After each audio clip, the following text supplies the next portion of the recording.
তোর সাথে কাটানো লাস্টের দিকের সময়গুলো আমার ভালো ছিল না, একদমই ভালো ছিল না।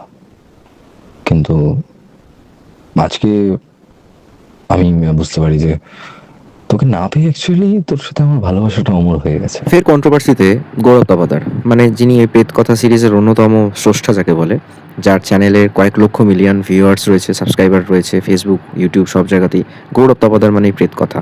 এবং তাকে রীতিমতো শোনার জন্য স্পটিফাই থেকে শুরু করে বিভিন্ন পডকাস্টে প্রচুর ফলোয়াররা পারচেস করে তার কথা শোনেন, তার ভয়েসের জন্য সবাই মনোমুগ্ধকর।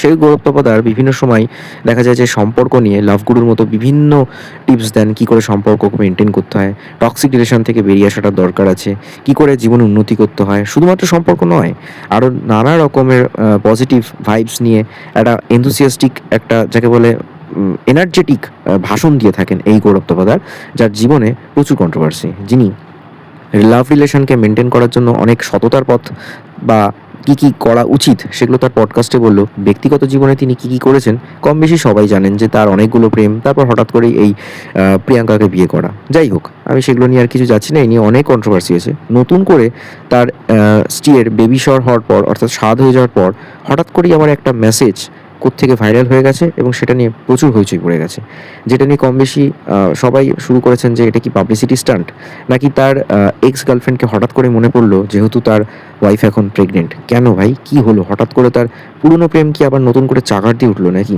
সবটা জানতে পুরো ভিডিওটা দেখুন, এবং তার এক্স গার্লফ্রেন্ড অন্তরা এক্স্যাক্টলি ঠিক কী কী বললো সেটাও একটু আপনারা দেখুন, তাহলে বুঝতে পারবেন যে এক হাতে তালি কিন্তু বাজে না বস। ছিল আপনারা মেনে নেবেন বলুন না এগুলো? তারপরে আবার আরেকজনের সাথে শান্তিনিকেতনে এই মেয়ে ওই মেয়ে এই মেয়ে ওই মেয়ে, কম ধরেছি আমি? এই ভিডিওটা ভাইরাল হয়ে যাওয়ার পর বা এই ভিডিও ক্লিপসটা ভাইরাল হওয়ার পর যে মেসেজটা করেছিল, তার গার্লফ্রেন্ড আবার হঠাৎ করে লাইভে এলো, মানে তার এক্স গার্লফ্রেন্ড লাইভে এলো, এসে বললো যে আমাকে নিয়ে অনেক কথাবার্তা নতুন করে উঠেছে, আমি নাকি তাকে মেসেজ করেছি, এগুলো সম্পূর্ণই ভুল কথা। সেই সবটা থেকে বেরিয়ে এসেছে, এবং যখন তাদের সম্পর্কটা ব্রেকআপ হয়েছিল 2 বছর আগে, তখন তাকে অনেক রকম হিউমিলেট হতে হয়েছিল সাধারণ মানুষের কাছে।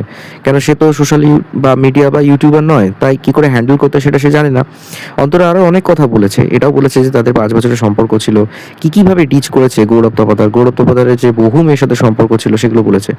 এরপর এই যে বর্তমান পরিস্থিতিতে গৌরব তপাদারের যেখানে সামনেই তার স্ত্রীর ডেলিভারি আছে, তো বোঝা যাচ্ছে যে একটা মেন্টাল প্রেশারে রয়েছে। সেই অবস্থাতে যদি এই ধরনের কথাবার্তা ওঠে, এবং আবারও বলছি যেটা কতটাই স্ক্রিপ্টেড বা কতটা পাবলিক স্টান্টের জন্য করা হয়েছে বা অন্য কিছু, নাকি সত্যি সত্যি ভাইরাল ক্লিপস হয়েছে কেউ জানে না। এবং এটা কিন্তু কোথাও দেখতে গেলে প্রিয়াঙ্কার ওপর একটা মেন্টাল ট্রমা দিতেই পারে। তো সব মিলিয়ে বলতে গেলে তাকে নানা রকমভাবে ঘরে বাইরে প্রচুর মিডিয়ার সামনে তাকে অনেক কিছু ডিল করতে হচ্ছে গৌরব তপাদারকে, যেটা হয়তো কাম্য ছিল না অন্তত পক্ষে এই পরিস্থিতিতে। কিন্তু ওই যে বলে পাপ বাপকেও ছাড়ে না।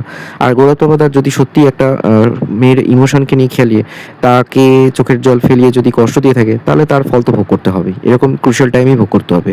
আর এই লাভ গরু হিসেবে সো কল্ড কোট আন কোট যে গৌরব তপাদার নিজের যে পডকাস্টটা চালাতো, প্রেত কথা বাদেও বলছি, গৌরব তপাদার ব্লগ, সেটা এখন অনেকটাই কমেছে, সেখানে ভিডিও কম আসে, স্বাভাবিকভাবেই তার অ্যাকসেপ্টেবিলিটি অনেকটাই কমেছে। তাকে মানুষ এখন চিনছে জানছে অনলি ফর প্রেত কথার জন্য, যেখানে বিভিন্ন ধরনের ভৌতিক ঘটনা নিয়ে আলোচনা হয়ে থাকে। কিন্তু তার যে সো কল্ড যে লাভ গুরু টাইপ ইমোশনাল বেসড যে পেপটকগুলো দিচ্ছিলেন সেগুলো অনেকটাই কম। কেন, কোথাও তো তার ব্যক্তিগত জীবনে সেগুলো হ্যাম্পার হয়েছে না। তো একজন হ্যাম্পার্ড হয়ে যাওয়া মানুষের বাণী কে বা শুনতে যাবে? কিন্তু এটা মানতে হবে যে নৃত্যশিল্পী প্রিয়াঙ্কা তপাদার সে ভাবছে ভাই আমি কি করলাম, মাঝখান থেকে আমিও এখন হিউমিলেট হচ্ছি, আমাকেও হাজারটা প্রশ্নের উত্তর দিতে হচ্ছে, সামনে তার ডেলিভারি রয়েছে, এবং তারা কি কি কোয়েশ্চেনের ফেস হচ্ছে এবং তাদের কি কি করছে সেটা আসবে নেক্সট ভিডিওতে। বেসিক্যালি কন্ট্রোভার্সি গসিপ শুধুমাত্র এগুলোই তো থাকে না গং স্টোরিজে, সেখানে পলিটিক্যাল বা অন্যান্য স্যাটার নিয়েও আলোচনা হয়ে থাকে। ভিডিওটা কেমন লাগলো অবশ্যই কমেন্ট বক্সে জানান। দেখতে থাকুন গং স্টোরি, আর অবশ্যই চ্যানেলটা সাবস্ক্রাইব করুন।